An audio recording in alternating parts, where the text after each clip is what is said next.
लोकसभेत भंडारा गोंदिया मतदारसंघाचे काँग्रेस खासदार डॉक्टर प्रशांत पडोळे यांनी शून्य प्रहारामध्ये महत्त्वाच्या राष्ट्रीय आणि आंतरराष्ट्रीय विषयांवर सरकारचे लक्ष वेधले। त्यांनी बांगलादेशातील हिंदू अल्पसंख्याकांवर होणाऱ्या अत्याचारांबाबत आणि पाकिस्तानच्या कारागृहात बंद असलेल्या भारतीय नागरिक कुलभूषण जाधव यांच्या प्रकरणाबाबत गंभीर प्रश्न उपस्थित केले।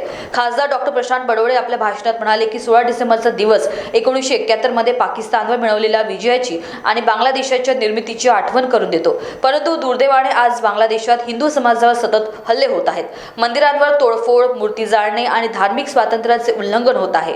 हा गंभीर मानवाधिकारांचा भंग आहे। भारत सरकारने हिंदूंच्या सुरक्षेसाठी पावले उचलली पाहिजेत। खासदारांनी इस्कॉनच्या संत चिन्मय प्रभू यांच्या अटकेनंतर बांगलादेशातील हिंदूंवरील हल्ले वाढवल्याबाबतही चिंता व्यक्त केली। त्याचबरोबर पाकिस्तानच्या तुरुंगात बंदिस्त कुलभूषण जाधव यांच्या स्थितीबद्दल बोलताना त्यांनी म्हटलंय की आंतरराष्ट्रीय न्यायालयाच्या आदेशानंतरही पाकिस्तानने त्यांच्या बाबतीत अन्याय केला आहे, जो मानवतेविरुद्धचा गुन्हा आहे। लोकसभा अध्यक्ष ओम बिर्ला यांनी प्रश्नोत्तराच्या वेळी खासदार डॉक्टर प्रशांत पडोळे यांच्या सक्रियतेचे कौतुक केले आणि त्यांना लोकसभेत सर्वाधिक प्रश्न विचारणारे खासदार म्हणून गौरवले। हा भंडारा गोंदिया मतदारसंघासाठी अभिमानाचा क्षण आहे। या संदर्भात डॉक्टर प्रशांत पडोळे यांनी सरकारला कूटनीतिक आणि कायदेशीर उपायांच्या माध्यमातून या दोन्ही विषयांवर प्राधान्याने निर्णय घेण्याची विनंती केली आहे।